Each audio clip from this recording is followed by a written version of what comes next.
ọjọ́ ìbí o ẹni àsọpọ̀ ọdún láyé. Ìjíǹjíra òní o celebrant òní jí sọ́wọ́ ikú. Gíga wà máa ga sí kóríyá ọkàn kẹ́kọ̀ọ́ gbárẹ́. Òbí rẹ̀ máa jèrè rẹ̀ ìwọ gángan máa jèrè ara ẹ̀. Many happy returns nínú ọ̀la. Bíyá ìlàlá òwà pẹ́ láyé.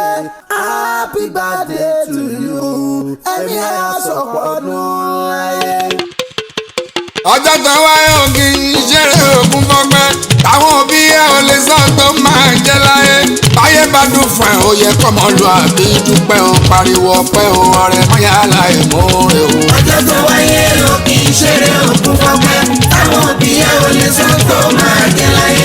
Báyé bá dùn fún ẹ̀ ó yẹ kọ́mọ lu àbí dúpẹ́ pariwo ọpẹ́ ọ̀rẹ́ mọ́yá láì mọ́re.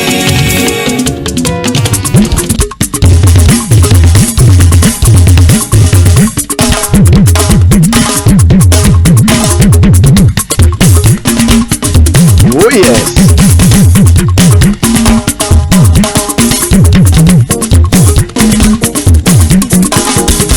Ọjọ́ ọ̀hún rẹ̀ bí àná o. Abdulsamad irú èmi dé tá a bí ọ sáyé. Ọmọ Àjàyí ìwà tó wálé ayé eré ló wà. Ayé ò ní rí ọ ṣe kọ́bọ̀ olúwa ọjọ́ ọmọ aráyé ṣe. Ayé ara rẹ ló wá òkùnkùn wáyé aláyé. Ọlọ́run ọba ló ṣe bẹ́ẹ̀ dá ọtí dòní ẹ̀dá ènìyàn kọ́ rárá nítorí náà máa jó lóní mùkúlùmùkẹ́. Àlàdé ó yá máa dansi àti wá sẹ́yìn lọ́tún àtòsí. Kí n tó tẹ̀ ẹ́ sọ́wọ́ wájú. Níbi gbàdúrà fún ọ gẹ́gẹ́ bí a ti rán mi. Ó yẹ kí n kọ́kọ́ lọ sọ́ọ̀dẹ̀ bí wọ́n ti gbé bí ọ. Ìlẹ́ o Abọ́lárìn Olúwaṣemílóore Àlàdé ọmọ Àjàyí. Ìwọ lọmọ wọn lóde àrán. Àrán Adédùn nìsàn Ládéjọbí ọmọ Abẹ́gun lẹ́gbẹ̀lẹ́. Èrò àárọ̀ ọmọjà awìtì. Ọmọ èbíbí ìbọn èjó ni kẹsẹ́nì yìí dìgbò lẹ́kùn láàyè. Ìwọ lọmọ omi dúdú yóò mójú dáró èjẹ́bù rẹ sọ. Ọ̀sọ̀rọ̀ òjò ni mo rí yóò mójú jèrò àdín èjẹ́bù lọ́mọlérí. Ọmọ mo dọ́rin mo bọ̀rin mo dágbò mo bàgbòwẹ̀. Ìgbàgbé tẹ́mi lọ́rùn mo lọ̀dún aláró. Ṣebí ọ̀dún aláró gan làdébù mu omi.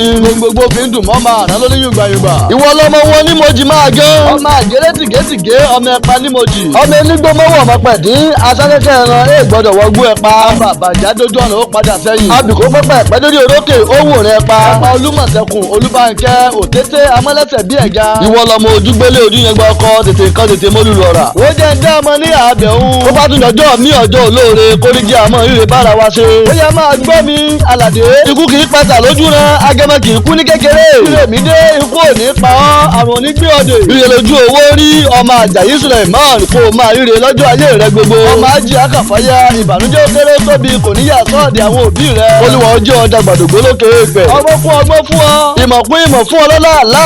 Láàárín ẹgbẹ́ láàárín ọgbà lórúkọ Olúwa ò ní dèrò ẹ̀yìn. Bó o bá wá bí mi wípé ta ló ní máa kí ọ tó ní kí n máa kí ọ. Àwọn òbí rẹ ni wọ́n ní pé kí n máa wípé happy birthday to you. Àlàdé Olúwaṣemílóore. Adébámiláyọ̀ ọmọ àránṣẹ́ ọlá mo tún sọ wípé continue to live long and prosper lọ́lá Èdùmàrè.